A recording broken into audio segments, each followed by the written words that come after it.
जय हिंद दोस्तों, मैं सबड़ाला स्वागत करता हूं आपके अपने यूट्यूब प्लेटफॉर्म पे।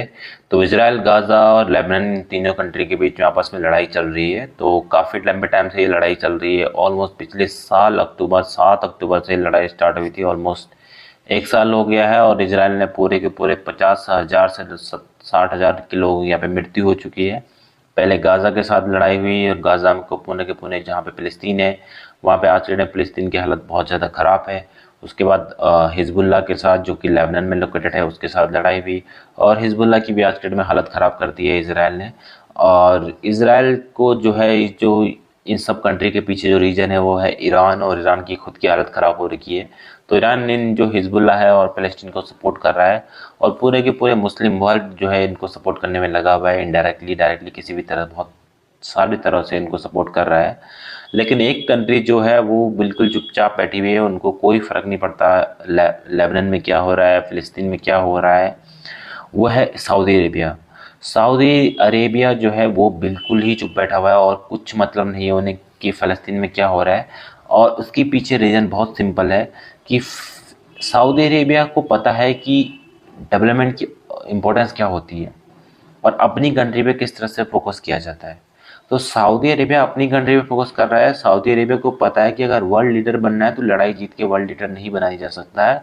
अगर हमें वर्ल्ड लीडर बनना है तो हमें अपना कंट्री में कुछ अच्छा इकोनॉमिकली डेवलप अच्छा करना होगा।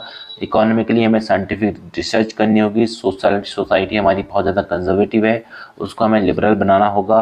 प्राइवेटाइजेशन हर कुछ, सब कुछ पब्लिक है, मतलब उनके सऊदी प्रिंस के जो उनके सऊदी प्रिंस है उसके अंडर में सब कुछ है।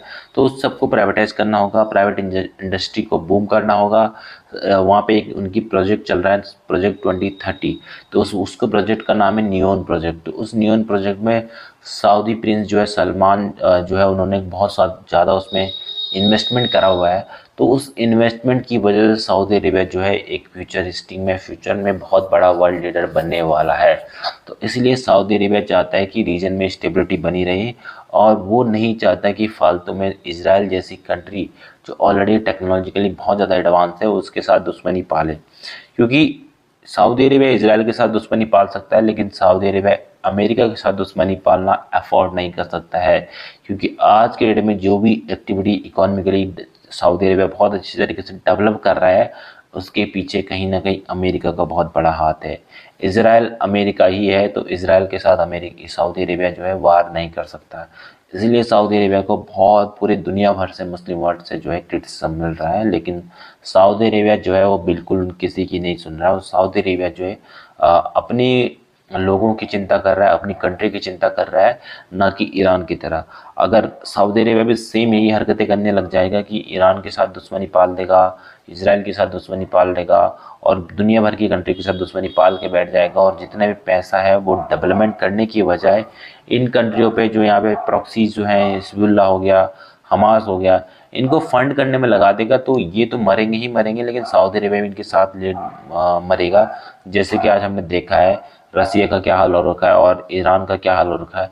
ये सब ऐसी कंट्री है जो कि इन सब चीज़ों में इंटरेस्ट लेती है और इनका धंधा पानी सब इन्हीं सब चीज़ों के चलता है। लेकिन सऊदी अरेबिया को पता है कि 2030 जो उनका प्रोजेक्ट है, साइंटिफिकली डेवलप, सोसाइटी को डाइवर्स बनाना, प्राइवेटाइजेशन करना, और जो अपनी जितनी भी वहाँ पे कंजर्वेटिव जो सोसाइटी है उसको लिबरल बनाना।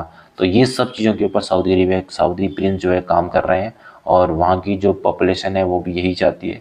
तो सऊदी अरेबिया आज डेट में मुस्लिम वर्ल्ड में जो है कांटा बना हुआ है, क्योंकि मुस्लिम वर्ल्ड को बहुत ज़्यादा होप थी सऊदी अरेबिया से, लेकिन सऊदी अरेबिया उस होप पे नहीं उतर रहा उनके हिसाब से। सब ये सब लोगों की मेंटलिटी ही यही होती है कि ये चाहते हैं कि लड़ाई होती रहे, लड़ाई होती रहे, और जो हमारा धर्म है उसकी चिंता करते हैं, उसके अलावा इनको कोई चिंता नहीं है। लेकिन सऊदी प्रिंस जो है वो कहीं ना कहीं थोड़ा सा डिफरेंट है, और जिसकी वजह से उनको फ्यूचर में आपको देखने को मिलेगा सऊदी जो है वर्ल्ड लीडर बनने के लिए बन भी सकता है। क्योंकि सऊदी के पास बहुत ज़्यादा फंडिंग भी है, फुटबॉल भी करवा रहा है, फीफा वर्ल्ड कप भी शायद आई थिंक कुछ टाइम बाद सऊदी अरेबिया में होने वाला है, और इस सब चीज़ की फंडिंग जो है सऊदी अरेबिया खुद ही कर रहा है।